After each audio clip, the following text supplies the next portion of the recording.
You are now watching the official YouTube channel for the largest basketball manager game in the world. Join at BuzzerBeater.com if you think you can beat the buzzer.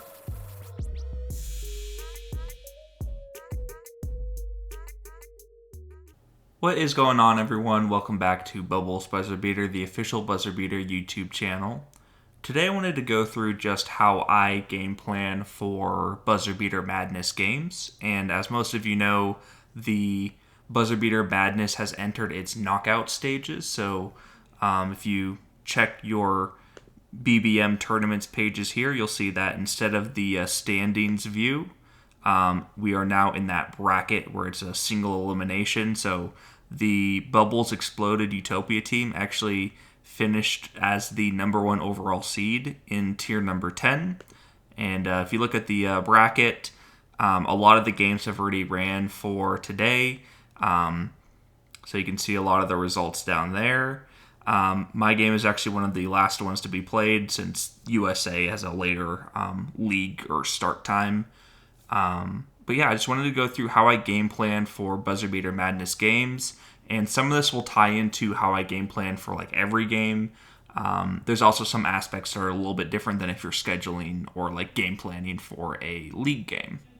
So first thing I usually look at is if you go to your opponent's page, the first thing I always check is just to see their last online date. So you can see that the Modena Spurs, who I'm playing in the BuzzerBeater Madness game today against, they actually logged on today. So nothing to make of that really. It's just if you notice that, hey, this manager or this team hasn't had a log on for 6 days, 8 days, multiple weeks, whatever that ends up being, you can oftentimes figure out which tactics they're going to run and use game day prep against them, since they don't have that lineup preset for the game. If not, so like in this case, last online today, doesn't really matter. You can go to their roster. And I'd say the main pages that I have opened up most of the time is just going to be the opponent roster. It's going to be my roster, so I'll actually open that up in a separate page. We'll go over here and open up my roster. And then I'll also have a separate page that just has the set your lineup. So you'll see that I already have the check mark where I set the lineup, but I'll kind of talk through what I look through when planning games, starting with the opponent's roster. So when looking at an opponent's roster, I usually sort by salary first, just to see if there's any anomalies. So if any of their best players are in really bad game shape or have any injuries, I think that's beneficial to just know about. So you can scroll through and look there. Didn't notice any injuries with the Modena Spurs. So then at this point, I would filter by DMI. And the DMI, I think, is the best indicator of who the best players the opponent has for that given week, because that calculates their skills as well as their game shape. And then what I typically go in and do is in a fourth tab, you'll see I have lots of different tabs open. I use blank slate, but you can use, Microsoft Word, you can use pen and paper, whatever you want to do. But I like to just kind of map out the rotations for what the opponent would look like, as well as what my rotation options are.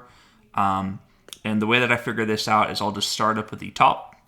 And for important games such as BuzzerBeater Madness games, I'll just go through and click on each individual player. So we'll look at Joe Anderson first. And then I'll scroll down and see, okay, what type of ratings am I looking at, and primarily what position are they primarily playing. So you'll see that for this entire season, both for league games, scrimmages, BuzzerBeater Madness games, is essentially this Joe Anderson for the Modena Spurs plays center. So I would take that 659K DMI and add it over to the center position for that's who's likely going to be starting against me at the center position. And then going back to the Joe Anderson, I'll click back and then just go down the line to their other players as well. So Donald D'Elia, you'll see, is their primary power forward. Go back, do the same thing. This player is primarily their small forward. I do see that there's some lower minutes. So there's some games where for Buzzer Beater Madness, he has like 36, 38 minutes. There's some where he has lower minutes as well. So he could start or be the backup small forward. And then looking through the other players as well. So essentially just going down the line of where are these players typically playing, what's their game shape DMI, because it really lets you map out where you might have an advantage. So once you have this set up, you'll see that I laid out what I think are the starters for each team as well as the backups. And it looks like both of us run a 8-man-ish rotation. The stars just indicate that these are the same player. So like you'll have your starting point guard, starting shooting guard, and then it looks like for the Modena Spurs, he likely sets this same player for backup point guard and backup shooting guard. So the star just indicates this is the same player, as well as the backup big. So the backup power forward and center is the same player as well. And then same exact thing for my team here. Looking at this specific setup for the DMIs and the game shape, primarily it looks like my advantage would be at the shooting guard, small forward, and power forward positions. And the nice thing with my team, so looking over at my roster, I'll just sort this by DMI as well. Looking at my roster, I feel very confident running essentially any offense, so outside, neutral, or inside.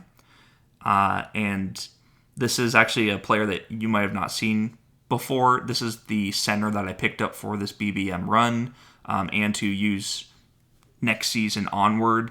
Once again, he's not like a true center because he has lower rebounding, not great shot blocking either, but 9 stamina, good secondaries, 15 inside defense, 14 inside shot.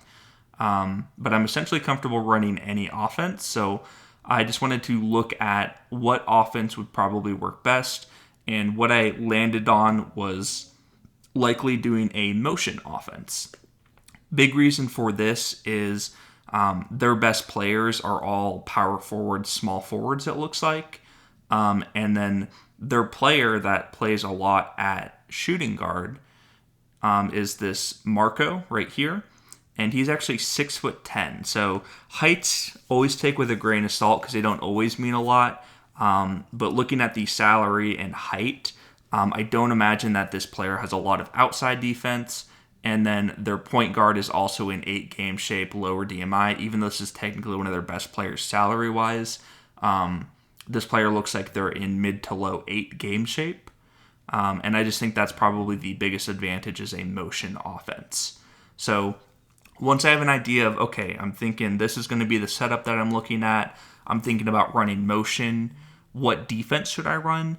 That's where I go to Buzzer Manager. So Buzzer Manager is something that I'll use for essentially any like important game if I'm really trying to scope it out, figure out how to set up the best lineup, how to set the best defense, and if I want a game day prep guest or not.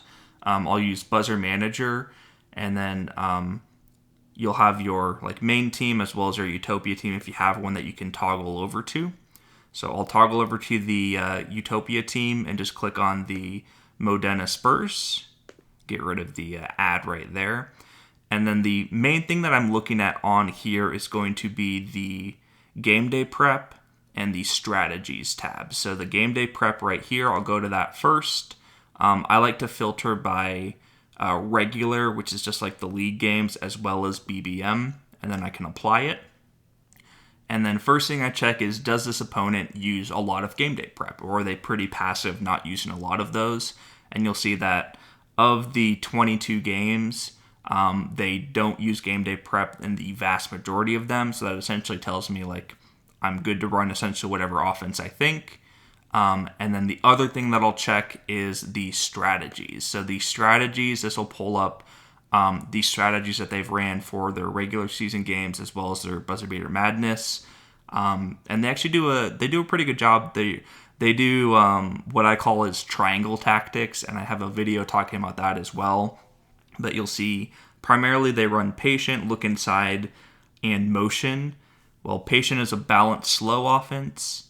Look inside is an inside fast offense, and motion is an outside normal offense. So None of them really overlap, so I'm not comfortable doing a game day prep guess, because if I'm wrong, then I'm really wrong if I'm double guessing. And I'm also just not sure which way they would lean based on their game shape update and what they've ran in the past.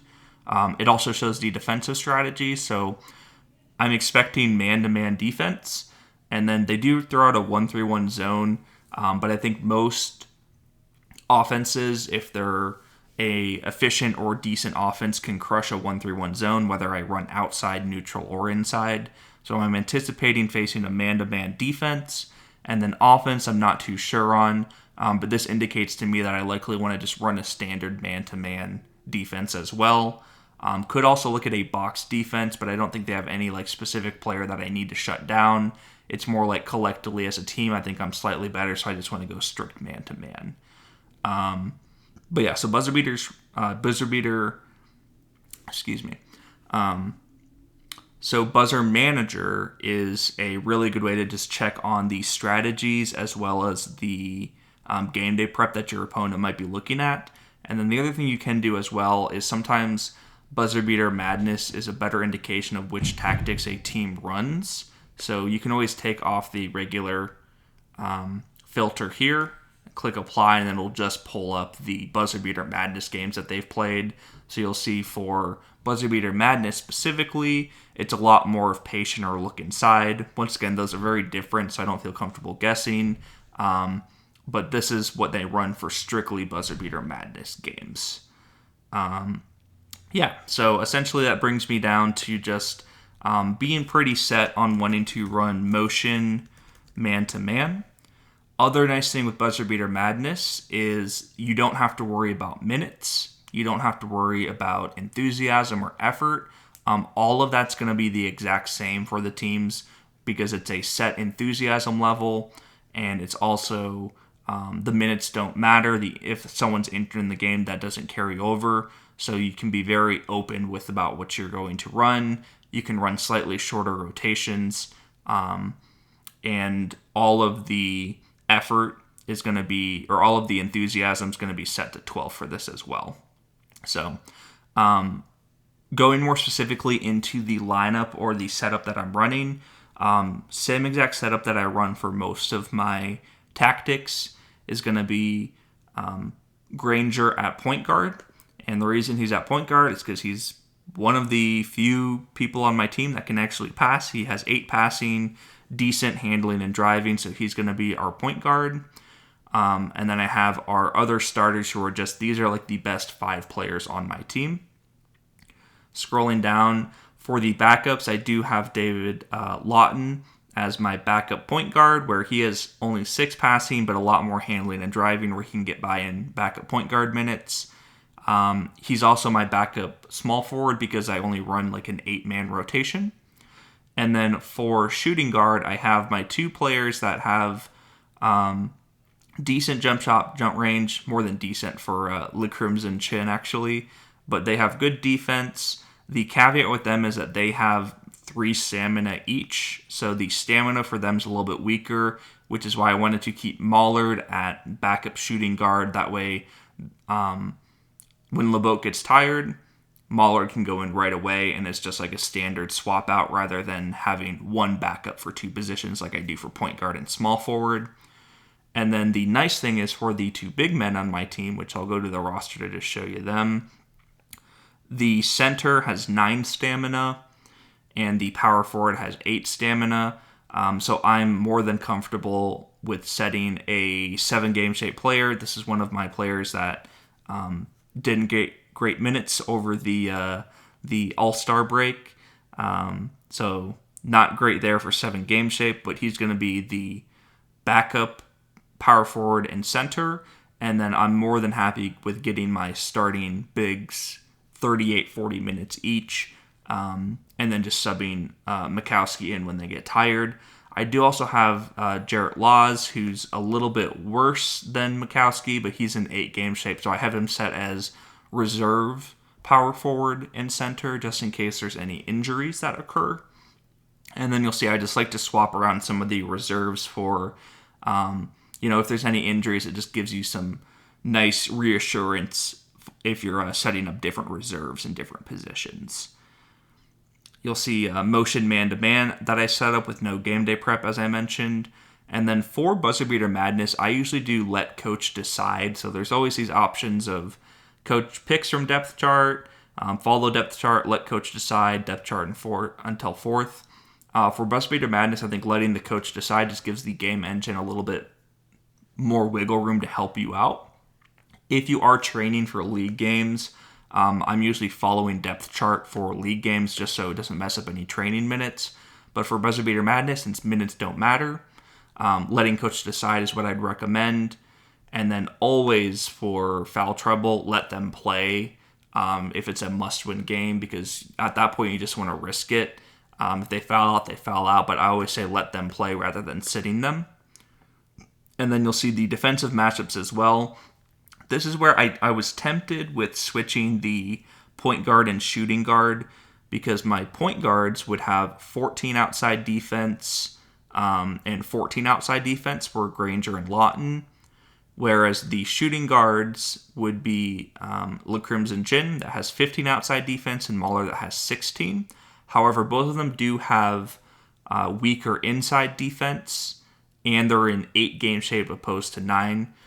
The reason I was thinking about switching it was because their best player, even though he's only in 8 game shape, he plays point guard like the entirety of the time. So this Yu Wenyao, he plays point guard constantly, so I want my best defenders on him. I think the fact that the point guard positions or my trainees are in 9 game shape opposed to 8, I think that makes up for the 1 to 2 less outside defense, and then they also have more inside defense as well. So in scenarios that it makes sense, you can always look at doing a defensive swap as well, but I think for this case it makes sense to just have point guard defend point guard, shooting guard to defend shooting guard, and the rest all set up in their natural positions as well. So that's kind of the setup that I'm looking at, so I'll go ahead and just resend that in, make sure that that's fully set. This game happens in a little bit over an hour, so I'm hoping that it goes well. I'll probably attach a section at the end of this that just goes over like the results of this, so everyone can see how the planning worked out. Alright, this will be a little bit of a time jump into the future, but this is the result of the game that I just went through and prepped. So once again, you can see Bubbles exploded versus the Modena Spurs, and ended up pulling out the win of a score 96-82. It was a pretty close game for the majority of the game, and then I just pulled away probably in the second half of the fourth quarter, and it was definitely an interesting game to say the least. So you can look at the tactics here. The Spurs elected to go look inside man-to-man. I went motion man-to-man as planned, and then rating-wise, I felt like I was in a pretty good spot. You can see the points per possession. I was also in a pretty good spot in comparison to their team. The interesting thing was that the lineup setup is different than I was expecting. So even though their point guard, or I guess in their shooting guard in this case, he had played at point guard, or at starting point guard in 6 of their 7 Buzzer Beater Madness games prior to this one, but they elected to go look inside, but a little bit more small ball, where they essentially had their typical power forward playing center. So if we look at the power forward history, you can see a ton of power forward appearances, with just 1 appearance at center this year before this game. But he actually started at center, and then that meant that the typical point guard was the shooting guard. They brought in a different point guard to start, and then their big center, the one that I was talking about, Joe Anderson, as like their highest DMI player, he actually came off of the bench, and other weird caveat for that, he was actually injured less than a minute into his portion of the game. So when he came off of the bench, he just played like 30 to 40 seconds, just a couple of possessions, and had to leave the game due to injury and never came back in. So that was a big blow to his team. and helped out the Bubbles Exploded team a lot. However, the big story in the first half was all of the foul problems. So we had 12 fouls in the first half, and our leading scorer, Le Crimson Chin, he ended up having 4 fouls in the first half. He actually closed the first half hitting a buzzer beater to give us the lead 47-41. But 4 fouls in the first half and just lots of fouling in general. You can see they shot 33 free throws in the game overall. So definitely not the cleanest defensive game ever for the team. But in the second half, it was back and forth, and we started to pull away, and then the injuries hit our team. So they actually had a flagrant foul on Andy Granger, and he actually left the game and did not return as well. And then even later on, once the game was mostly out of hand, the backup big, Mikowski, he also got injured. So 3 injuries in this buzzer beater madness game. Lots of chaos, but we did end up pulling it out with that motion man-to-man setup. And I think I think we deserve to win the game. I know that they had a little bit of bad luck, but we also had a little bit of bad luck, so I think it evened out in the end, and overall I think we were the better team. So that is the results of the game planning. But that is generally what I have set up for like big games of my process for like game planning. So once again, I'll have like a initial page opened up so that you can set your lineup on its own page. I'll have my roster pulled up. I'll have the opponent roster pulled up. I'll have buzzer manager pulled up. And then just some sort of like Word document or blank slate spot where you can like jot down any notes or jot down rotations that you want to look at. The BuzzerBeater app is very nice in lots of situations. I'd say for game planning, crucial games, I do recommend going on the desktop just because it allows you to toggle between different things really easily. So that is kind of what we're looking at for today's video. I think that gives a really good breakdown of what to look at for scheduling or game planning for BuzzerBeater Madness games. And I will probably do another one of these videos for league games as well, because the planning for that looks a little bit different when you have to consider like minutes played for the week, training setup that you have, effort, enthusiasm, other things that are built into that. So BuzzerBeater Madness is pretty straightforward, and I will get another one of these up to go over how I schedule for league games as well. All right, I will let you go. Have a good rest of your day, and until next time, guys. Bye.